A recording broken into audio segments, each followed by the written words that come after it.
Pada suatu malam, Nabi Ibrahim bermimpi dalam tidurnya, di mana ia diperintahkan untuk menyembelih anaknya Ismail oleh Allah Subhanahu wa Ta'ala. Mimpi itu membuat hati Nabi Ibrahim bergejolak. Namun sebagai pecinta sejati, ia tidak menolak perintah Allah Subhanahu wa Ta'ala itu. Nabi Ibrahim adalah penghulu para pecinta.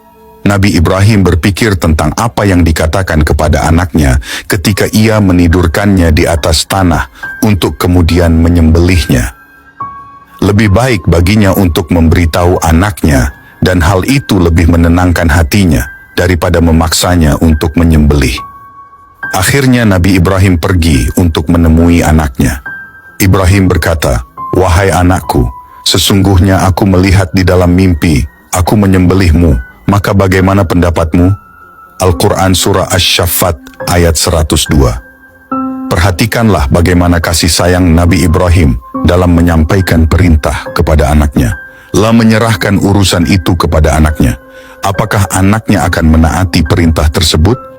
Bukankah perintah tersebut adalah perintah dari Tuhannya? Ismail menjawab sama dengan jawaban dari ayahnya itu, bahwa perintah itu datangnya dari Allah Subhanahu wa Ta'ala yang karenanya si ayah harus segera melaksanakannya. "Wahai ayahku, kerjakanlah yang diperintahkan Tuhanmu. Insya Allah, engkau mendapatiku sebagai orang-orang yang sabar." Al-Quran Surah Asy-Syaffat ayat 102. Perhatikanlah jawaban si anak. Ia mengetahui bahwa ia akan disembelih sebagai pelaksanaan perintah Tuhan. Namun ia justru menenangkan hati ayahnya bahwa dirinya akan bersabar. Itulah puncak dari kesabaran. Barangkali si anak akan merasa berat ketika harus dibunuh dengan cara disembelih sebagai pelaksanaan perintah Allah Subhanahu wa Ta'ala. Tetapi Nabi Ibrahim merasa tenang ketika mendapati anaknya menantangnya untuk menunjukkan kecintaan kepada Allah Subhanahu wa Ta'ala. Kita tidak mengetahui perasaan sesungguhnya Nabi Ibrahim ketika mendapati anaknya menunjukkan kesabaran yang luar biasa. Begitulah ketakwaan yang kokoh yang ditunjukkan oleh keluarga Nabi Ibrahim alaihissalam. Mereka adalah contoh nyata hamba-hamba Allah yang cinta dan taat kepada Tuhannya melebihi apapun. Bahkan pada saat ditimpa ujian yang sangat berat sekalipun, kekuatan iman mereka tidak tergoyahkan. Dan pastinya Allah akan membalasnya dengan pahala di akhirat nanti. Akan tetapi pada sisi lain, datanglah sosok yang tidak rela melihat kenyataan itu. Dia tidak rela jikalau ada seorang hamba Allah berhasil menghadapi ujian hidup. Dia resah dan merasa gerah. Dialah sosok iblis yang akan berusaha menggoyahkan keimanan keluarga Nabi Ibrahim. Selama akan melaksanakan perintah Allah itu, iblis tak mau melewatkan kesempatan sedikit pun untuk menggoda mereka. Iblis mendatangi Nabi Ibrahim dan berniat menggoyahkannya. Iblis berkata, "Wahai Ibrahim, bagaimana mungkin engkau tega menyembelih anakmu yang engkau idam-idamkan kehadirannya selama berpuluh-puluh tahun?" Namun Nabi Ibrahim menjawab lantang bahwa hal itu adalah perintah Allah Subhanahu wa Ta'ala. Tak mungkin ia melanggarnya. Nabi Ibrahim pun melempar batu kepada iblis. Gagal menggoda Nabi Ibrahim, iblis pun mendatangi Hajar. Iblis berkata, "Wahai Hajar, tahukah engkau bahwa suamimu akan menyembelih anakmu yang tercinta? Mengapa engkau diam saja? Cepat, hentikan dia." Namun Hajar menjawab bahwa ia tidak pernah mendengar suaminya melakukan hal itu. Lalu ia bertanya kepada iblis, apa yang dikatakan Nabi Ibrahim? Iblis menjawab bahwa Nabi Ibrahim mengatakan, penyembelihan itu adalah perintah Allah Subhanahu wa Ta'ala. Jika itu adalah perintah Allah, maka aku akan percaya kepadanya. Ucap Hajar sembari melempar batu kepada iblis. Iblis gagal menggoyahkan pasangan tersebut. Ia pun berlari ke Ismail, sang anak yang akan disembelih. Iblis mengatakan, "Wahai Ismail, tidakkah engkau marah terhadap apa yang dilakukan ayahmu? Bayangkan engkau ini akan disembelihnya." Namun Ismail dengan keimanan yang tinggi menjawab, "Jika itu adalah perintah Allah, aku percaya kepada ayahku dan aku rela disembelih sebagai bukti keimananku." Iblis pun dilempar batu sebanyak 3 kali oleh Nabi Ibrahim, Hajar dan Ismail. sehingga kelak pelemparan batu tersebut lazim dilakukan oleh para jemaah umroh dan haji yang dikenal dengan melempar jumroh. Setelah keduanya sepakat untuk melakukan penyembelihan itu, Nabi Ibrahim membawa putranya, Nabi Ismail ke Mina dan membaringkannya di atas pelipisnya.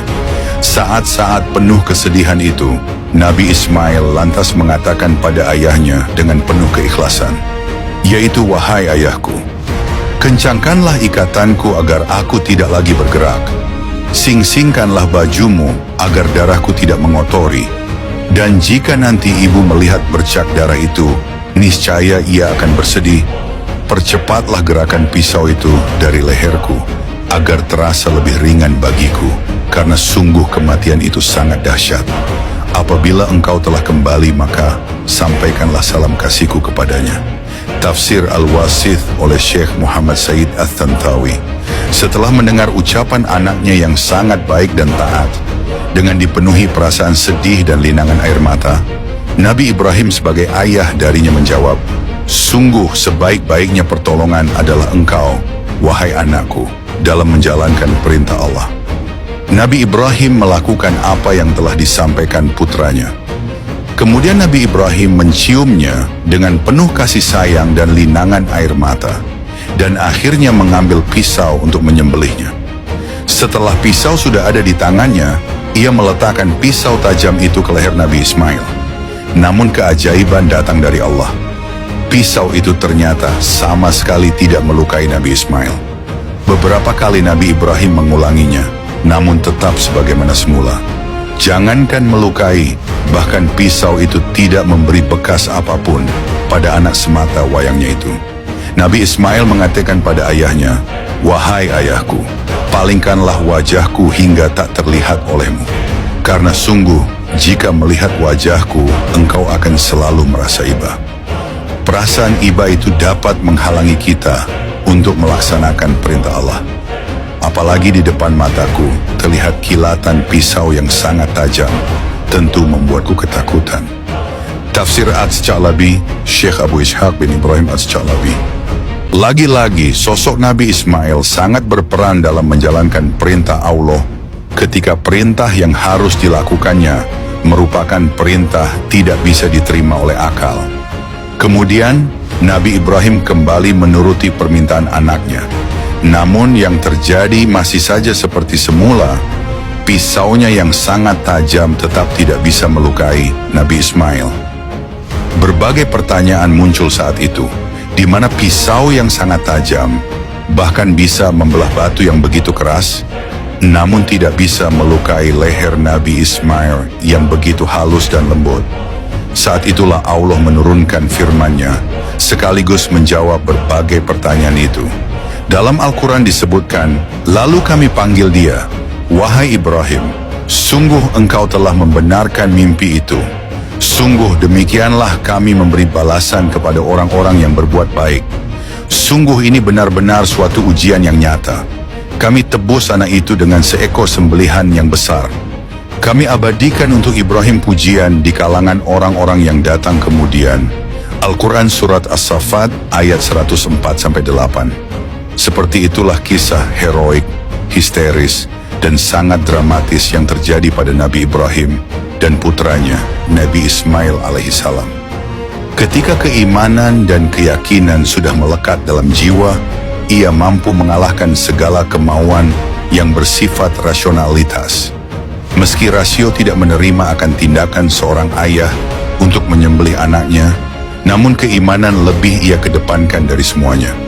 Setelah semua skenario itu selesai, sangat tampak kesabaran dan ketaatan Nabi Ibrahim dan Nabi Ismail. Oleh karenanya Allah tidak menghendaki penyembelihan itu terjadi, bahkan melarangnya dan mengganti kurbannya dengan seekor kambing. Menurut Syekh Jalaluddin Al-Mahalli dalam kitab tafsir Al-Quran Al-Karim, kambing yang digunakan sebagai ganti dari penyembelihan tersebut merupakan sembelihan yang agung jibul azim. Karena sebenarnya kambing itu merupakan kurban Habil yang diangkat ke langit saat Allah memerintahkannya untuk melaksanakan kurban, lalu digembalakan di surga untuk waktu yang sangat lama. Kisah Nabi Ibrahim membangun Ka'bah beberapa kali disinggung oleh Allah Subhanahu wa Ta'ala di dalam Al-Quran. Syekh Hamid Ahmad At-Thohir Al-Bashuni dalam kisah-kisah dalam Al-Quran menyebutkan bahwa pembangunan Ka'bah adalah perintah dari Allah Subhanahu wa Ta'ala. Hal ini didasarkan pada hadits yang diriwayatkan oleh Ibnu Abbas radhiyallahu an. Ia menyebutkan bahwa Nabi Ibrahim alaihissalam berkata, "Wahai Ismail, sesungguhnya Allah memerintahkan sesuatu kepadaku." Ismail alaihissalam menjawab, "Kerjakanlah apa yang diperintahkan Tuhan." "Apakah kamu mau membantuku?" tanya Ibrahim. Ismail pun menjawab, "Aku akan membantumu." Kemudian Nabi Ibrahim alaihissalam berkata, "Sesungguhnya Allah telah menyuruhku untuk membangun sebuah rumah di sini sembari menunjuk kepada anak bukit." Keduanya lalu menggali pondasi seraya berdoa, "Wahai Tuhan kami, terimalah dari kami. Sesungguhnya Engkau Maha Mendengar dan Maha Mengetahui." Setelah itu Nabi Ibrahim dan Ismail alaihissalam meninggikan pondasi Ka'bah. Ismail membawa batu dan memikulnya di atas pundaknya.